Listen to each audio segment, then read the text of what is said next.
A nossa atualidade à luz da fé e da teologia de Jesus. Programa 38, parte 1.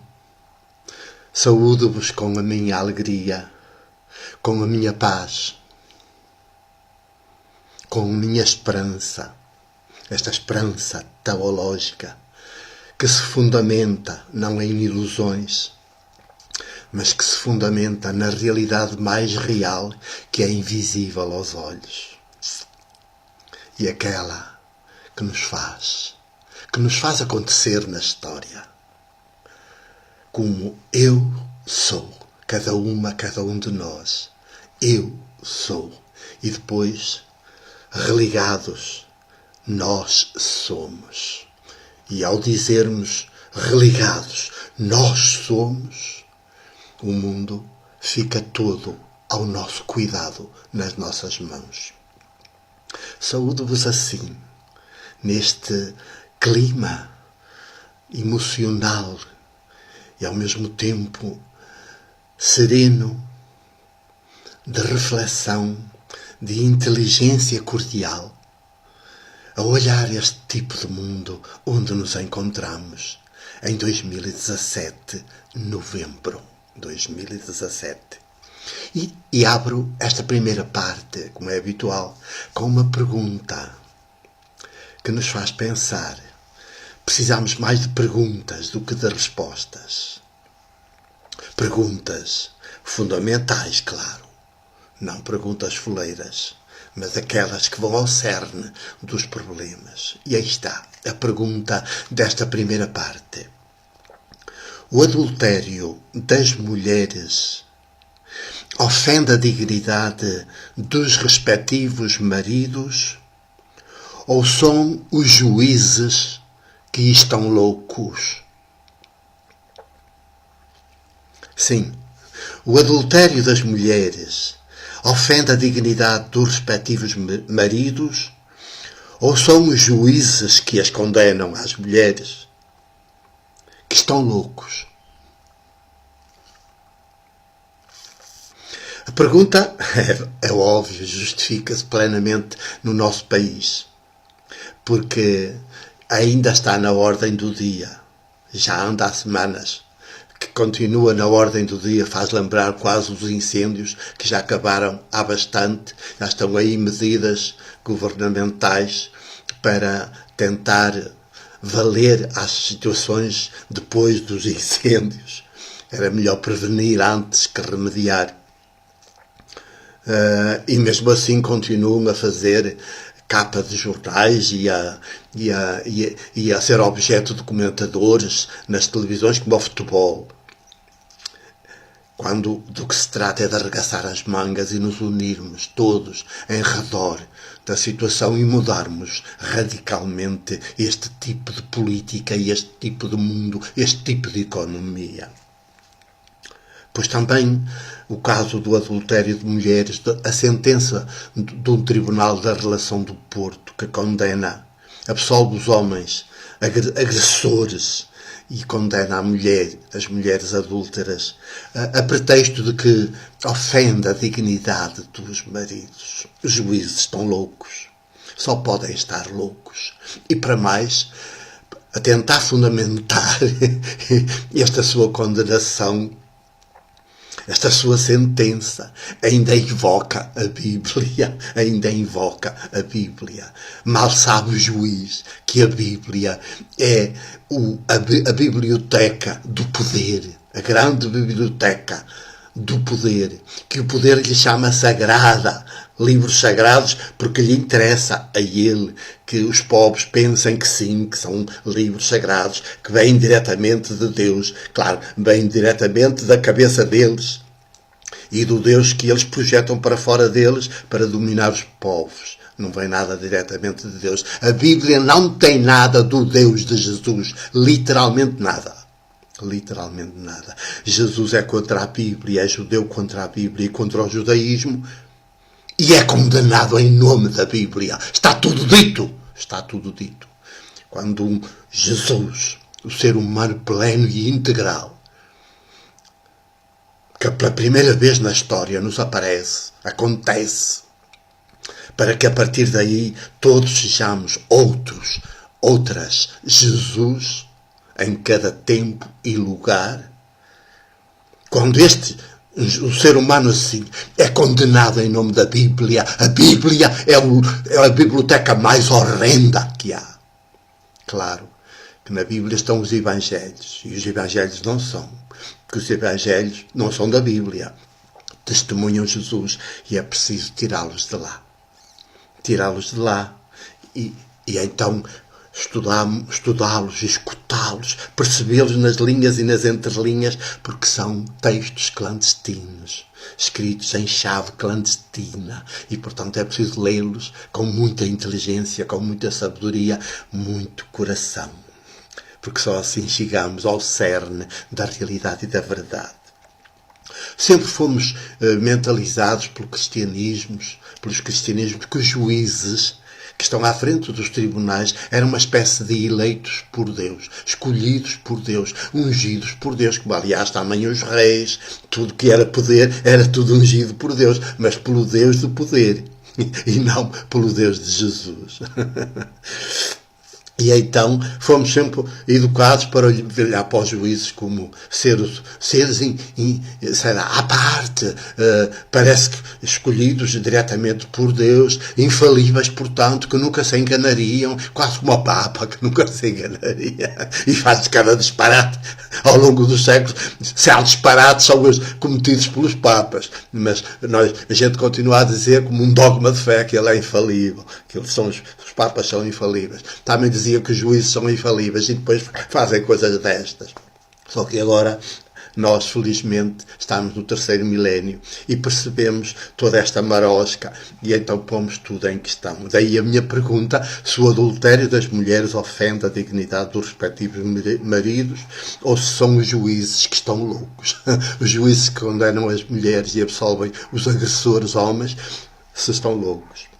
E é claro que são os juízes que estão loucos e o adultério das mulheres não ofende a dignidade dos homens. Se quiséssemos dizer que ofende, alguém poderia ofender a própria mulher.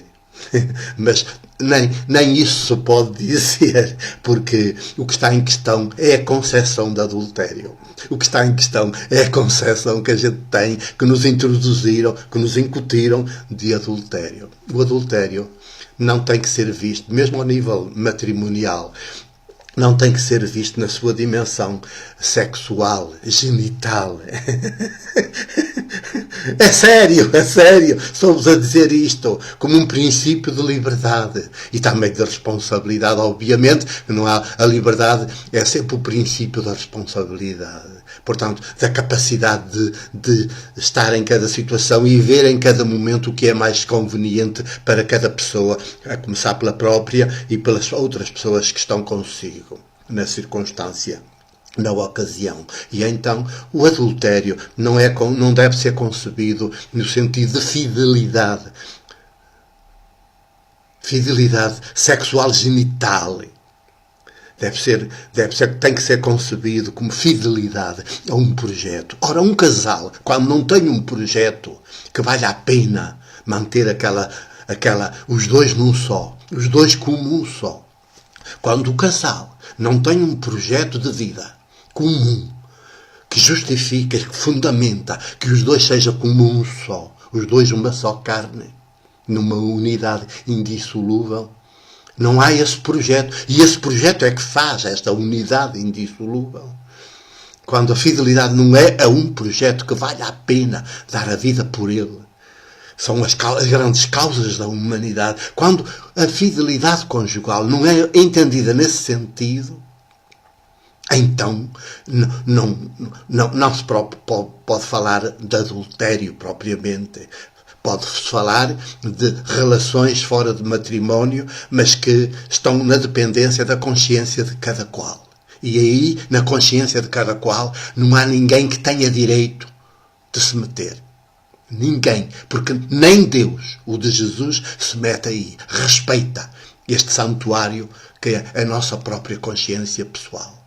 Claro que tem de ser uma consciência bem desenvolvida, bem preparada, bem educada de certa maneira, bem fundamentada, esclarecida, mas é sempre a nossa consciência. E nunca estar a regermos-nos por leis que vêm de fora, impor-se, mas sempre por a nossa consciência. E, neste sentido, a dignidade das mulheres e dos homens mede-se pela fidelidade à sua consciência. E no caso de mulheres e homens casados, tenhamos em atenção que a grande fidelidade conjugal tem que ser a um projeto. Se os casais não têm um projeto comum que valha a pena manterem-se ligados entre si como uma só carne, não faz sentido que sejam um casal. Quando muito é o contrato que fazem entre eles, não é nenhum sacramento, é um contrato de propriedade. Tu és meu e eu sou tua. E pronto, o meu corpo é teu, o teu corpo é meu. E sobretudo, o corpo das mulheres foi sempre visto como propriedade dos maridos, dos homens, chamados maridos. Ora, marido quer dizer dono. Na palavra, no sentido etimológico da palavra, quer dizer dono. E até na linguagem religiosa das religiões antigas até significava Deus. Um ídolo, uma espécie de ídolo, transformava-se em Deus com culto e tudo. Portanto, as mulheres antigamente até diziam o meu senhor marido, como dizem o meu senhor Deus, a minha senhora, a Nossa Senhora. É sempre a nossa deusa. O nosso senhor era o marido, o próprio marido. Isto é horrível. Isto é tudo cristianismo. Isto é tudo cristianismo que temos que deitar pela borda fora. Os juízes em Portugal, portanto, deram um exemplo terrível do atraso em que se encontra relativamente ao nosso tempo, ao falarem assim deste tipo de situações.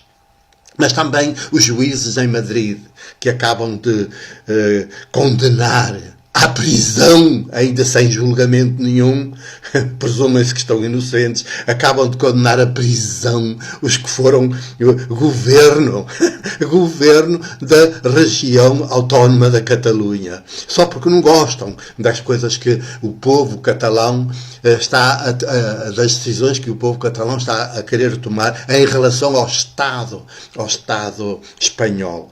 E não gostam. E então, porque se declaram que querem mais autonomia, querem até independência, porventura constituir-se numa república, querem isso, pois então, nesse sentido, os juízes de Madrid também estão loucos, decidiram prender esses que foram governo. Vejam o tipo de mundo em que estamos. E, entretanto, e tudo isto está a acontecer quando o mundo das tecnologias está aí, como esse evento em Lisboa, que traz todo o mundo de tecnologia para Lisboa. O mundo da tecnologia, das grandes tecnologias estão aí, das novas tecnologias estão aí, e entretanto o Trump, empresário presidente dos Estados Unidos da América, também anda lá pela Ásia a dizer eu sou o senhor de vós todos, portanto tenham em conta que somos o Estado mais armado. Somos o Estado mais armado do mundo. Tenham cuidado, porque nós podemos destruir-vos a todos. E, portanto, deitem para cá a vossa obediência, a vossa submissão, estejam sob a nossa proteção, porque senão estão sob a nossa ameaça. A nossa ameaça. Isto é horrível. E então, neste tipo de mundo assim, os juízes e quem é governo, se não está atento, vejam no caricato e no ridículo que caímos. Estamos todos postos em questão e é preciso que este mundo se torne um mundo cada vez mais dos seres humanos religados uns aos outros, dos povos religados uns aos outros, sem estados, em que os povos é que têm os destinos nas suas mãos, os seus destinos nas mãos, e têm também os destinos do planeta nas suas mãos, porque somos planeta consciência, somos terra consciência, e ter os destinos do planeta nas mãos é termos-nos a nós todos nas mãos uns dos outros. Com amor, com ternura, com muito afeto e, sobretudo, muita inteligência. Até já.